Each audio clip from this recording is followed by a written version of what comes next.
nós nos identificamos, poderemos estar atuando numa equipe multidisciplinar, como vocês estão vendo aqui, e essa equipe multidisciplinar melhorar a qualidade de vida de um indivíduo dentro da sua realidade, seja ele na imagem pessoal, seja ele no bem-estar, seja ele no simples ato de querer voltar a tomar banho de chuveiro, tá?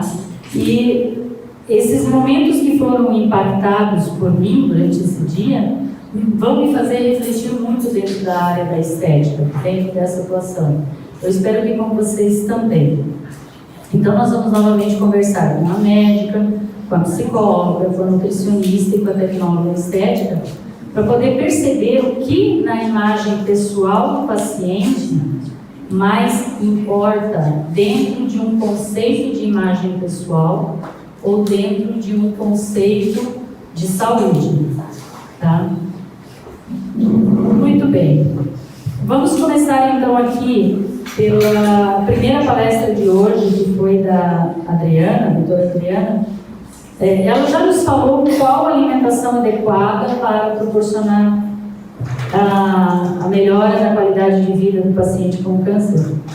Mas, se eu me colocar no local de um paciente, doutora Adriana, eu como paciente chego a procurar você como uma especialista em nutrição na área da oncologia.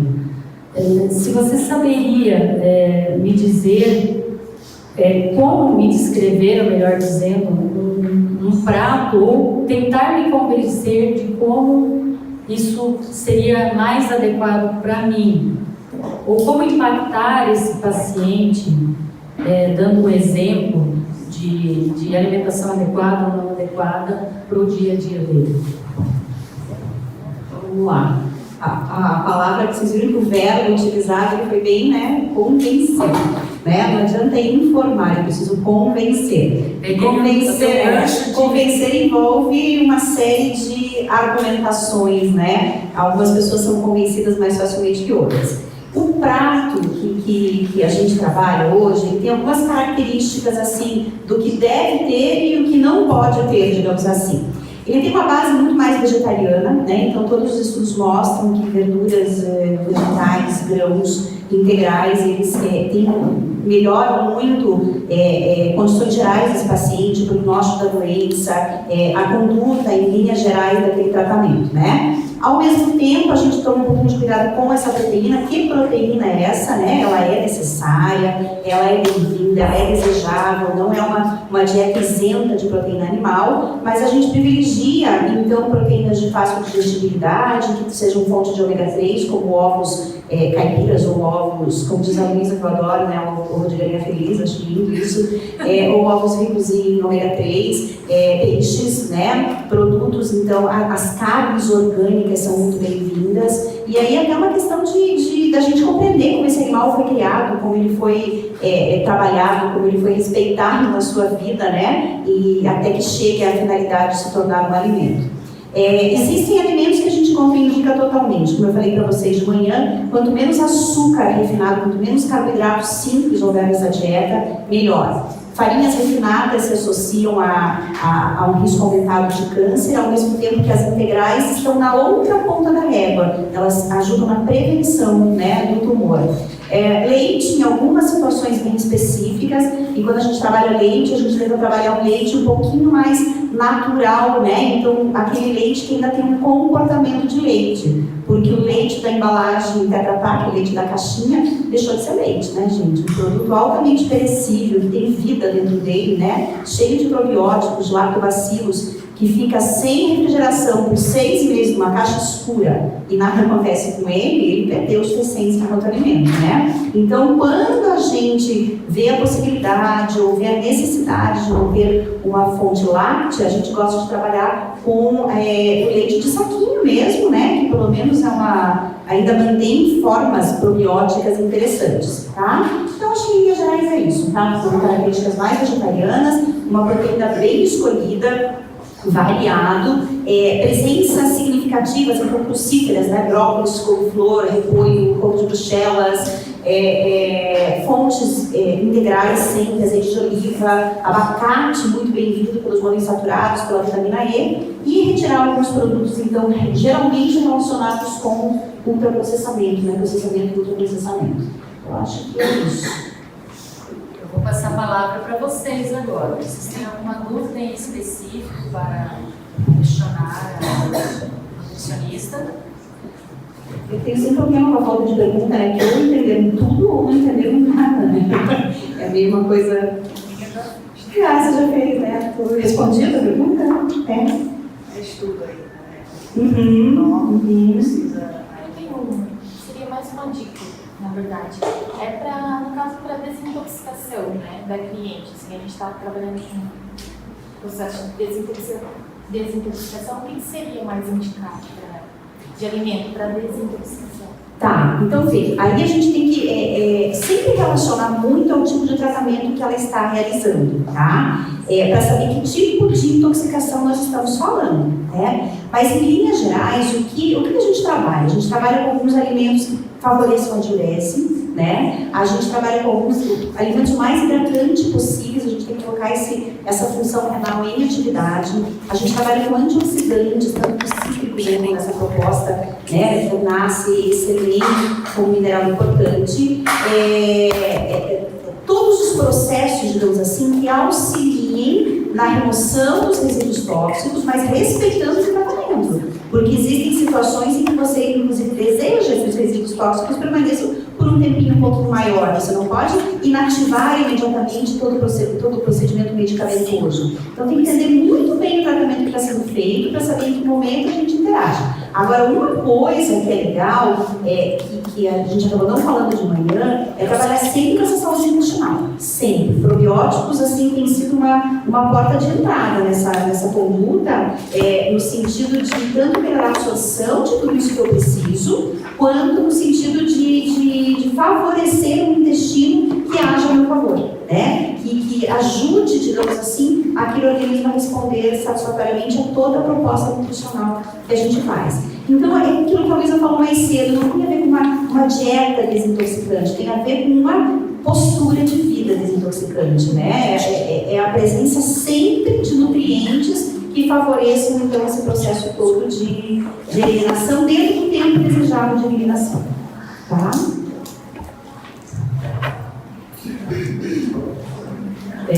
O foco de prebióticos e probióticos, eles estão vindo muito fortes também dentro da área da cosmetologia.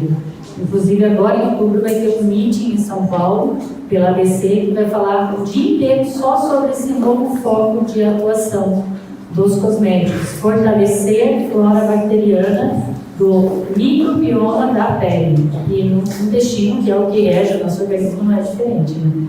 Veio primeiro dessa parte. Eu passo agora uma pergunta para a doutora Maria Cristina.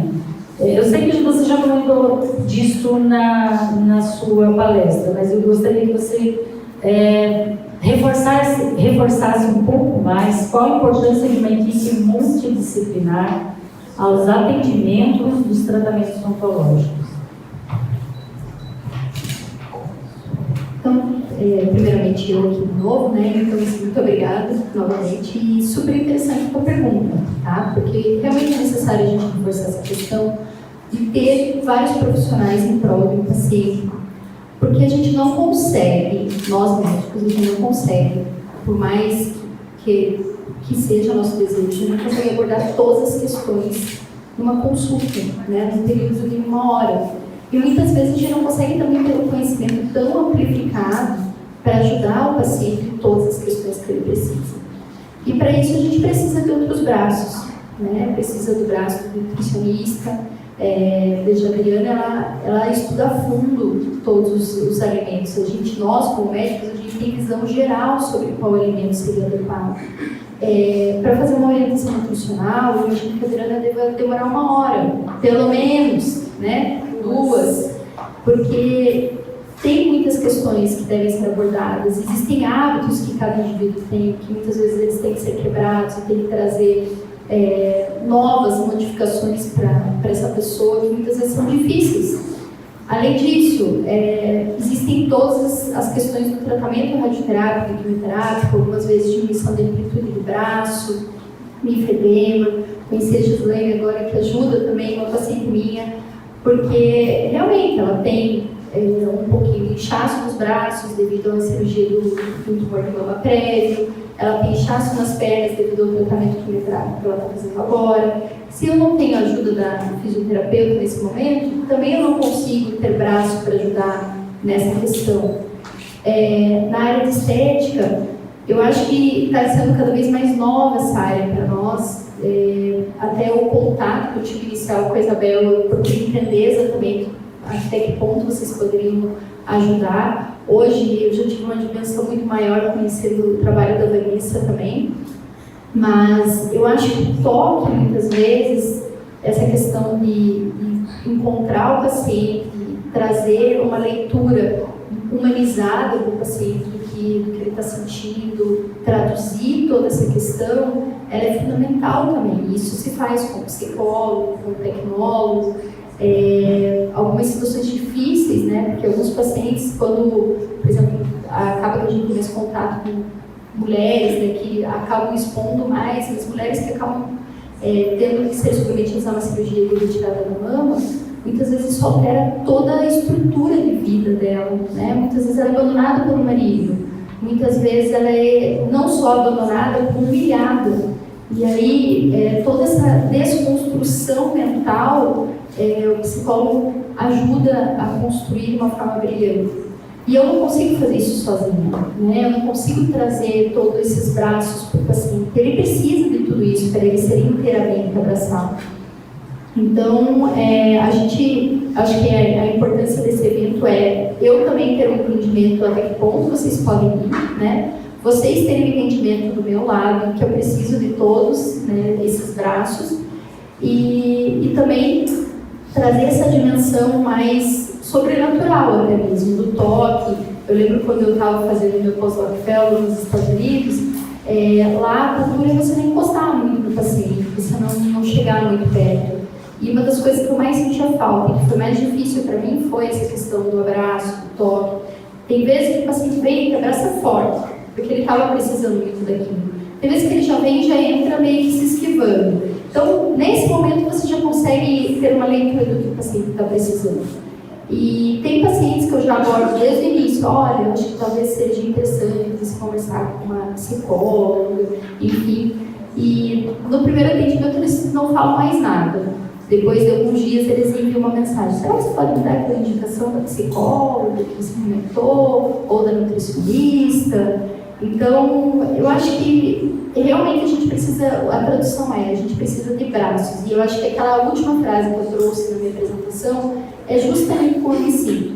E não só como ter essa multidisciplinaridade, como também dentro da medicina, a gente também ter esses braços, né? O cirurgião está andando junto com o clínico está andando junto com o radioterapeuta, porque as pessoas não são partes, elas são um todo. E a gente só consegue trazer um benefício para o todo quando a gente caminha junto.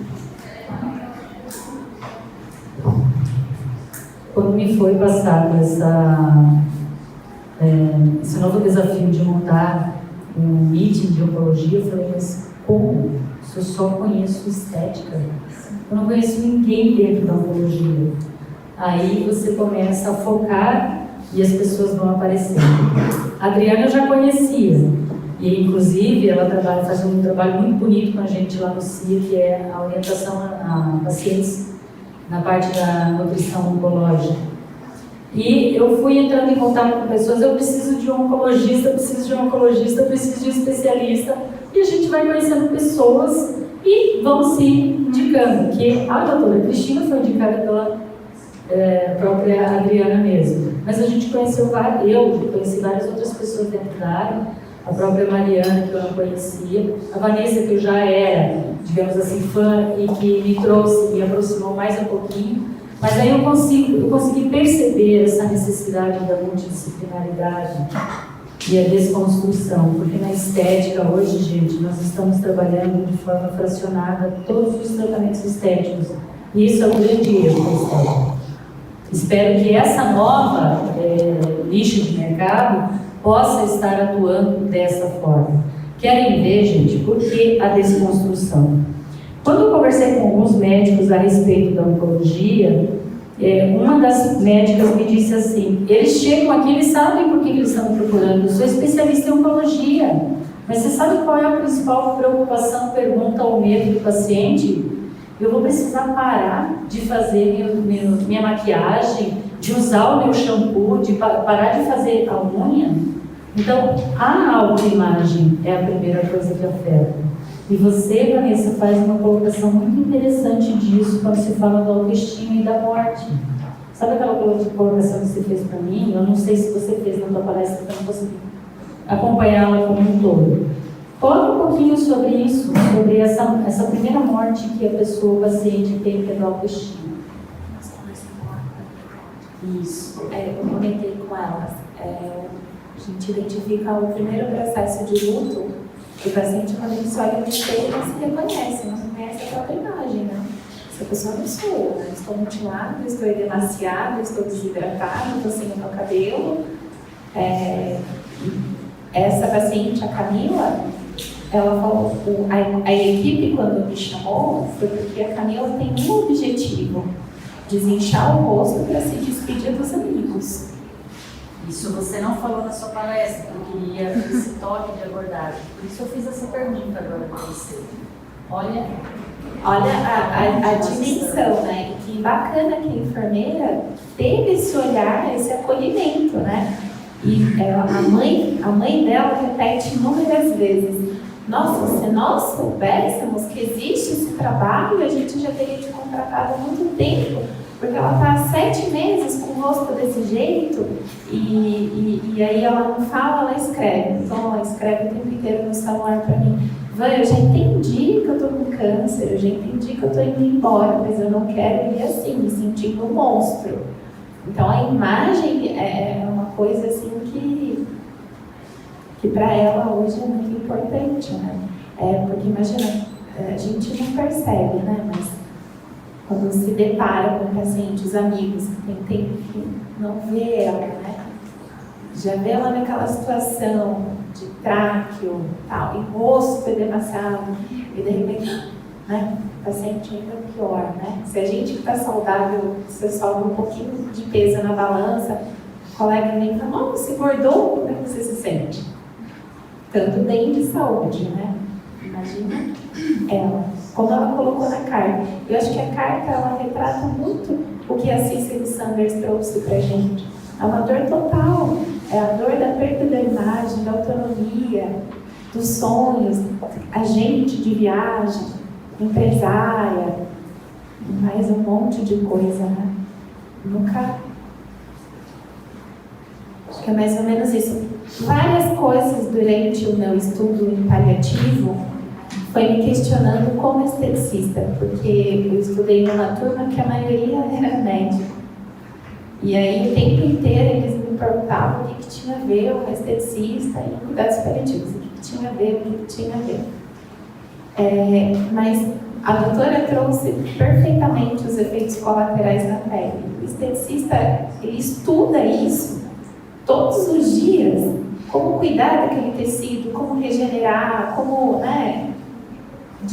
hidratar. Hoje, em todos os outros cursos, quais os cosméticos indicados. Hoje aprendemos tanto livro de parabéns, xenobiótico. Quando eles desenvolvem a alergia do filtro solar, normalmente os colegas dos hospitais, os enfermeiros, não vai falar para ele: olha, usa o filtro solar físico, porque a partir de agora você não pode usar o filtro solar químico. Eu nunca atendi um paciente que tenha chegado e falado assim: olha, eu preciso de um filtro solar físico, porque a enfermeira falou que tem que ser o físico, senão o químico vai me dar alergia. E a gente consegue dar essa orientação, né? Usa um hidratante. Qual hidratante? Eu sempre mando as fotos para a Isabel. Isabel, olha o hidratante indicado. Mas ela não tem barreira de nada isso aqui, só tem porcaria na composição. Mas não fala assim. E o esteticista, ele sabe qual cosmético indicar para diminuir esses efeitos colaterais. aquela mama, a gente realizou o objetivo da paciente em tomar banho de chuveiro com cosmético. 8 sessões. Então, Fazer arroz. fazer arroz. A Ângela atendeu ela lá na clínica, fazer arroz, fazer o suco dela lá que chama nono, né? Assim, um cosmético, gente. Então, veja bem, né? Mais ou menos isso. Gente, alguma pergunta para alguns dos profissionais? Só deixa eu perguntar para a Vanessa, como é que foi esse mercado no meio médico? Aproveitar que a doutora está aqui também. Essa é uma excelente pergunta que eu ia fazer depois, mas vamos fazer agora. Porque assim, nós como somos estetistas, né, como professora da área da estética, tem algumas alunas nossas aqui também, e a gente sempre tenta incutir. Direto de Cascavel, muito obrigada por terem vindo. A gente sempre tenta incutir isso que vocês estão falando, né? A gente vê a beleza de trabalho em grupo e tal, mas existem algumas regiões, por exemplo, na universidade, onde existe uma grande dificuldade de trabalhar em conjunto.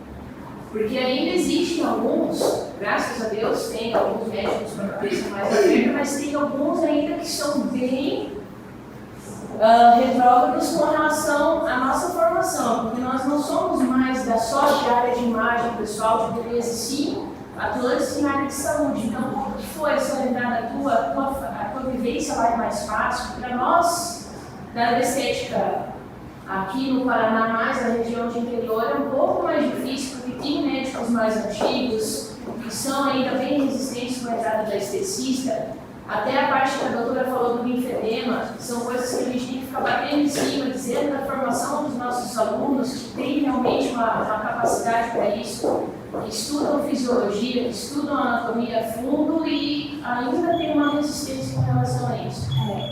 Bom, o meu desafio é diário, né? Não só para convencer a equipe médica como os profissionais da estética que nós somos saúde. E eu estou achando que a nossa principal barreira está sendo aí. Normalmente eles não acreditam na gente porque a gente não se posiciona como profissional da área da saúde. Essa é a realidade hoje, né? Tanto que, assim, eu fico super feliz, acho que a Isabel conseguiu um trabalho maravilhoso num tema como esse, reunir tantas meninas da área da estética. Ela é vitoriosa por ter conseguido, porque normalmente eu escuto o que das colegas? Nossa, mas a gente não fez estética para tratar doença. Nossa, mas é uma coisa muito triste. Quando eu pedia voluntário para fazer o trabalho comigo lá no HC, você tá maluca, Van? Estou fazendo estética, levar trabalho voluntário para o hospital, entende? Agora, eu me sinto assim amparada quando a Isabel vem me dar todo esse suporte, a empresa que teve esse olhar para as necessidades das meninas que estão se formando em estética paliativa, de nos oferecer cosméticos que nos ajudem nisso, porque até então eu me senti um avatar. Então, se eu me sinto no meio das minhas colegas, o que dirá na equipe? Então, eu digo assim, que o segredo é eu me posicionar. Né? O segredo é a minha postura. Né? Quando o oncologista ele vai confiar no meu trabalho, desde que eu prove para ele que eu não sou uma profissional de modismo, desde que eu não mostre para ele que eu não sou uma profissional apenas de antes e depois, que eu não sou uma profissional que vai fazer um carinho apenas, eu sou uma profissional que está ali como facilitadora do trabalho de toda a equipe, que é o nosso objetivo, facilitar. O Dr. Rafael Gaiola não falou? Quando os pacientes recebem a massagem, eles interagem melhor ao tratamento quimioterápico. Eles conseguem esquecer que estão no ambiente do hospital porque eles estão recebendo massagem. Né? Esse caso entrou do Hospital Estadual de Bauru, é 70 quilômetros da minha cidade, porque eu moro no interior do interior. Dá para perceber pelo sotaque, né? Eu moro numa cidade com 40 mil habitantes, que só tem um pronto-socorro, não tem esse negócio de hospital. Então, o trabalho está sempre espalhado fora, atender essa paciente em Bauru, porque eu não tive uma profissional para indicar. Sabe o que é terminar todo dia o seu atendimento na clínica e viajar 70 quilômetros para realizar um objetivo da cliente, que é desinchar o rosto para ela poder se despedir? dos amigos, porque você não tem uma colega para indicar. E por que eu não tenho? Por que eu não tenho? Bom, é mais interior do que Cascavel. É verdade. E do que Francisco Beltrão. Qual era a sua pergunta?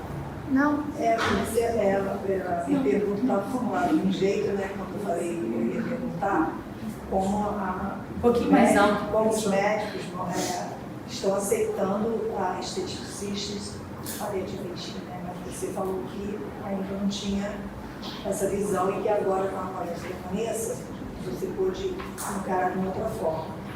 Aí a pergunta seria, diante disso tudo, nós vamos conseguir dos médicos uma maior aceitação no nosso trabalho, como a Vanessa permite falar agora, a partir do momento que nós vamos poder nos posicionar como esteticistas capacitados para fazer qualquer tipo de trabalho na área de estética, ainda mais com o curso que a Vanessa está relativo a isso, e mais outros, né?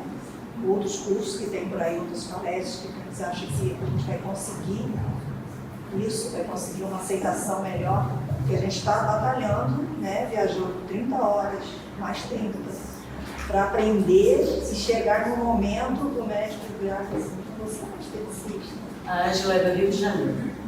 Eu viajei 30 horas para fazer o curso da Vanessa, mais 30 para participar.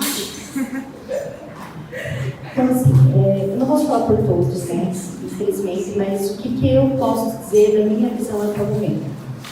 Então, para mim ainda é muito novo essa questão, tá? Eu, até o momento, vou ser muito honesta, encaminhava para esteticista, no caso daquela minha paciente que precisou da micropigmentação, algumas pacientes querem colocar os cílios, por exemplo, mas quando era para cuidar exclusivamente da pele, eu normalmente tenho um dermato que eu encaminho, tá? Claro que algumas questões o dermatologista por si só não vai conseguir cuidar. Até foi um cuidado meu ligar para uma amiga minha que eu normalmente encaminho, que ela é dermatologista, e ela cuida muito de doenças, ela não é uma dermatologista muito vinculada à questão de estética, mas da universidade também, ela é professora. E ela até me posicionou assim, olha, Cris, muitas vezes eu peço ajuda em componentes das formulações e discuto com o pessoal da farmácia, né? Porque muitas vezes a farmacêutica sabe muito mais do que eu como vai ser essa formulação, qual veículo mais adequado. Então, isso, diante de tudo isso que eu estou tentando explicar, eu acho que a gente vai ter, claro, cada profissional tem a sua limitação até onde deve ir. E por isso que eu trouxe até o dizer da Cora Carolina, para dizer sim, que a gente precisa ser humilde, para tentar entender, poxa, eu como tecnóloga em estética, eu consegui até tal momento. Depois desse momento, talvez eu tenha que pedir ajuda. E eu acho que todo profissional, seja ele qual for, físico, nutricionista, médico, tecnólogo em estética, qualquer profissional, se ele sabe até o momento que ele deve ir, esse profissional ele vai ser aceito, onde quer que ele esteja, tá? Então eu acho que você tem que chegar no local com humildade, mostrar a tua formação, mostrar o quanto você modifica a vida das pessoas, e isso eu digo por uma experiência que eu tenho, que é sendo parte de uma ONG de pacientes, que também a gente tem muitas, eu lembro quando eu entrei lá, muitos assistidos diziam, nossa, mas o que uma médica está fazendo aqui? A gente tem que tomar muito cuidado, porque tem pacientes com diversos tratamentos com diferentes médicos e que a gente não pode entrar no ponto ético da questão, eu não posso julgar o tratamento que a pessoa está fazendo e simplesmente eu estou ali como um veículo de informação. Então isso me fez entender muito essa questão, sabe? Que até determinado momento eu consigo dar opinião. Depois daquilo não dá mais, poxa, mas você está fazendo tal tratamento, mas não está fazendo isso, ou eu não faria esse tratamento, então eu não faço esse tipo de consideração lá. E eu vejo o quanto é importante o trabalho delas, que muitas vezes são leigas, são pessoas que passaram pela situação e que estão hoje ajudando outras pessoas, né? E eu valorizo muito o trabalho delas, porque eu considero hoje o trabalho delas um complemento do meu. Então eu acredito que eu vou visualizar o tratamento que vocês podem dar para as pacientes, como o que a Vanessa faz, mostrando, de certa forma, até um trabalho meio missionário, sabe, o que você faz, como algo mesmo muito fundamental. É como se eu visse o paciente não só como pele, órgão, mas também o espírito dele, né? E vocês conseguem atingir isso, claro, cuidando da casca, mas cuidando da casca de alguma forma, cuidar da casa do paciente também. Também, gente, hoje as várias instituições de ensino na formação básica da estética, que é na graduação, já estão entrando com a disciplina de cuidados na oncologia. Então, a gente está dando os primeiros passos, com certeza. Eu digo não mais engatinhando, eu digo dando os primeiros passos, porque o engatinhar foi até o reconhecimento da nossa classe. A partir de agora a gente começa a dar os primeiros passos onde a oncologia vai ser uma das áreas do mercado que nós vamos poder provar que temos condições de acompanhar. Isso já vinha antes, gente, pela estética do bem-estar. Nós fazíamos isso na estética do bem-estar. Com uma diferença, concordo, nós lidávamos com pessoas saudáveis, pelo menos na questão da saúde, mas lidávamos com pessoas doentes na alma, no espírito, para proporcionar o bem-estar e diminuir o estresse do ser humano.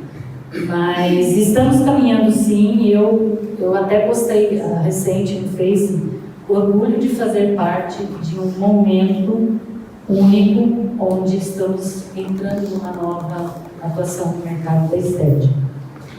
Muito bem, autoestima, bem-estar, imagem pessoal, e a gente se vê afetada pelo emocional.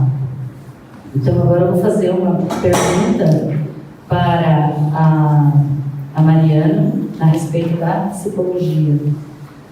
De tudo isso que eu assisti hoje aqui, Mariana, que todos nós assistimos, nos impactou em vários momentos. Eu acredito muito que vocês devem ter ficado impactados em vários momentos também. Afinal de contas, a gente estava falando da parte da saúde, da doença em si. Eu, como profissional de estética, como que eu vou fazer para cuidar do meu emocional perante a situação que eu me pego vendo o meu cliente-paciente no atendimento? Eu tenho que ser paciente ou me colocar no lugar do paciente? Como que eu tenho que agir? Ou como que eu tenho que me recompor depois de atender esse paciente? Porque o nosso emocional vai ficar super afetado também. Você com experiência dentro da área da psicologia, já acompanhando a oncologia na psicologia, como que se faz para um profissional que atende o paciente manter o seu emocional? Eu ouvi muitas pessoas aqui enxugando o cantinho do olho porque entrou um grão de areia ali, entrou um cisquinho. Isabel, uma coisa que todo mundo pergunta. Por isso que eu te perguntei também.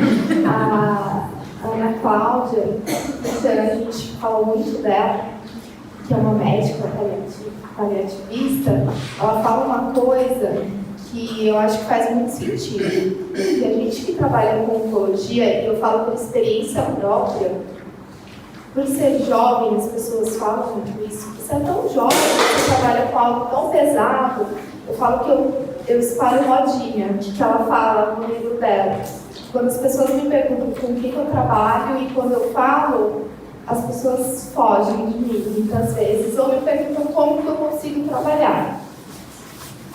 Assim, é uma paixão que eu tenho, eu não troco o meu público, eu atendo outros casos na minha clínica, mas eu gosto muito de atender pacientes oncológicos, tanto adultos quanto crianças. Mas eu tenho alguns rituais que, claro, algumas vezes não ficam 100%. Uma coisa que eu acho que é muito importante é que a gente não pode se blindar, não existe isso. Muitas vezes as pessoas acham que existe uma armadura que você coloca e que é isso que vai te proteger. E se você for com essa armadura, você não vai fazer seu trabalho. Não existe. Essa empatia, ela não acontece. Então, e também, se você sentir a dor do outro, se você se misturar com a dor do outro, você deixa de ser a profissional que você é. E isso não quer dizer que você não vai acolher. É muito diferente. Mas você tem que lembrar que você está ali para ajudar. Então, não tem problema se você chorar logo no momento. Eu já chorei. Eu falo que se alguns professores não escutassem isso, eles me matavam. Mas eu já chorei com um paciente, ele contando a história dele. E já chorei com a morte de pacientes. Já chorei muito. E não tem problema nenhum isso acontecer. Mas eu também tenho cuidado. Eu faço terapia, eu cuido da minha saúde.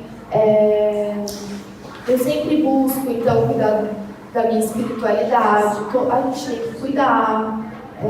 Então, eu sempre estou olhando para as nossas emoções. Eu olho muito, por que aquele paciente pegou mais em mim? O que foi?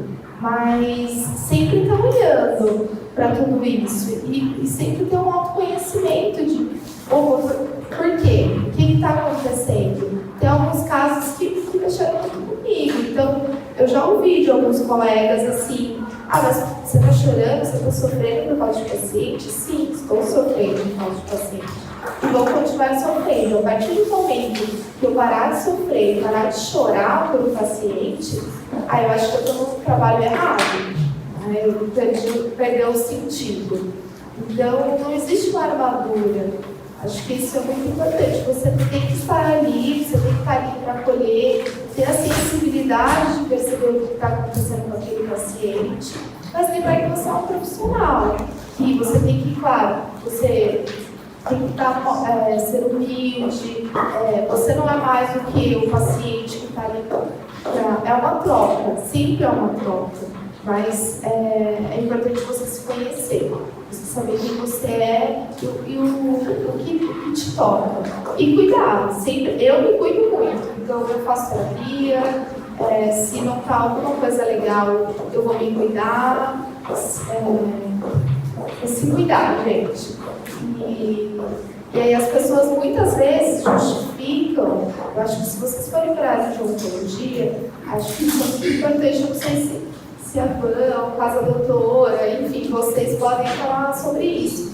Mas eu já ouvi justificativas do tipo: Mari, você ficou doente, porque eu tive um estresse muito forte esse ano, eu dividi com vocês isso, e aí me falaram que eu tive porque eu trabalhava com paciente oncológico.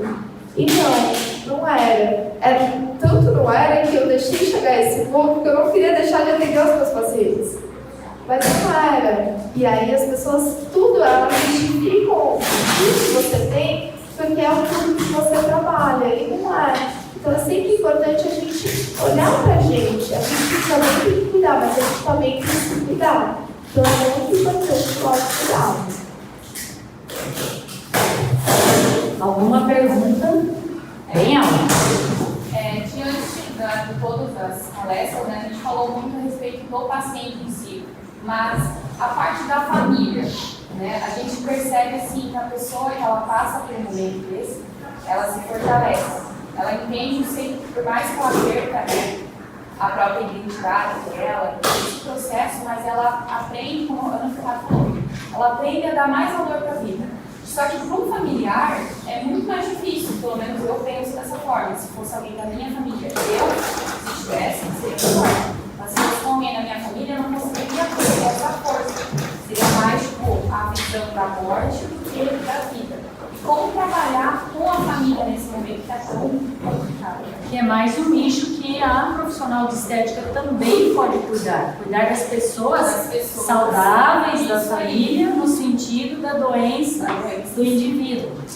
Muito bacana essa sua colocação, essa sua pergunta. Muito obrigada pela participação. Pode. Vou pedir licença para fazer uma consideração em relação a isso. Como um paciente oncológico que cuida, tá? Então, quando a gente é paciente, né? E depois, quando você submerge de tudo aquilo, você entende alguns processos, né? E eu costumo chamar essas pessoas todas de co-sobreviventes. Eles também sobreviveram, cada um à sua maneira, né? E é interessante que não existe receita, né? Não estou nem falando, pelo amor de Deus, como psicóloga, estou falando como alguém que vivenciou isso, né? Então, por exemplo, meu casamento acabou quando eu tive câncer, né? Me separei um mês depois da minha mastectomia. E eu vi que, assim, existem relações que ou se fortalecem imensamente, vocês mergulham e saem juntos do outro lado, ou alguém decide ficar na superfície, né? Não tem meio termo, porque a vida que você tinha não existe mais, né? Ela não existe, ela é diferente, não é nem melhor nem pior, ela é só diferente. E eu acho assim, o mais complicado é entender quem são esses co-sobreviventes. Tem gente que funciona muito bem na ajuda. Eu lembro que minha irmã, ela era na ajuda. Ela fazia sopa pro meu bebê, ela colocava o meu bebê pra dormir, ela colocava a fralda, ela levava o mais velho, né? A minha mãe era uma pessoa que precisava ser consolada. Eu precisava dizer para ela o tempo todo, eu estou bem, eu vou passar por isso, né? Não no sentido de desespero, mas ela se fortalecia vivendo estar bem, né? Eu tinha um adolescente, que tinha 13 anos, na época 14, eu tive que poupar de tudo, porque ele não dava conta. A escola de... Então, isso que você colocou é interessante, mas é interessante também entender que a dinâmica das pessoas é muito diferente. E por incrível que pareça, às vezes o próprio paciente tem essa noção. Às vezes o próprio paciente, sem querer, entende um pouquinho como dá esse suporte. E no fim é tudo muito bonito, porque todos aprendem, né? Todos saem modificados da experiência. Eu não digo nem que são melhores, eu digo que todos saem modificados. Sabe aquela mudança, assim, você está num rumo, né? E de repente mudou um grau. Quando você vai ver lá na frente, aquele grau que mudou, criou um abismo enorme frente ao que você seria. E isso é muito bonito. Eu entendo que é um grande plano que todos vão precisar passar. E que a gente tem que ter esse olhar, sim, pelos co-sobreviventes também. Né? Mas entendendo que é um plano que envolve a todos e que no final acaba sendo bonito.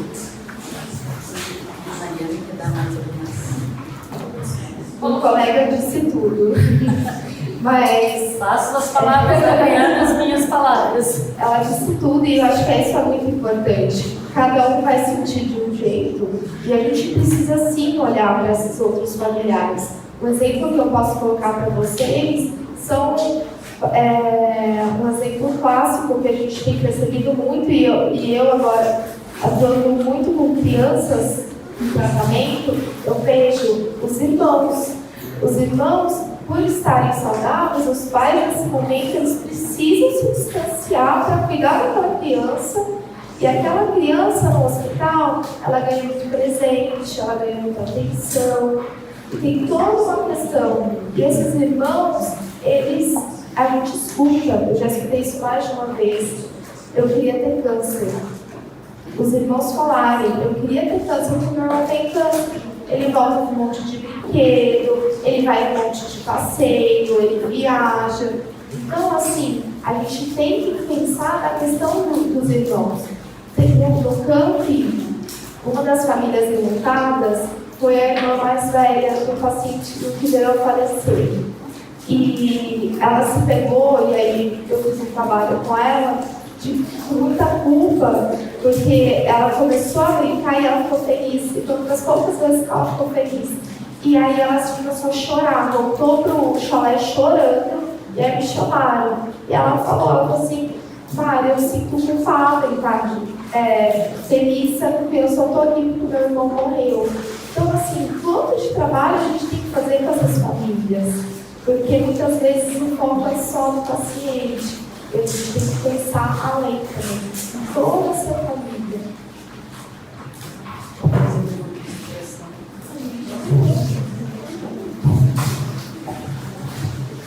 Eu achei excelente essa pergunta, porque apesar da gente ter abordado bastante a questão do paciente aqui, eu acho que talvez até o enfoque da minha palestra ter sido em relação ao tratamento que o paciente sofre, mas a família é fundamental, tá? Vejo como um grande pilar de questões que a gente precisa visualizar e também ter um olhar diferenciado para ela, tá?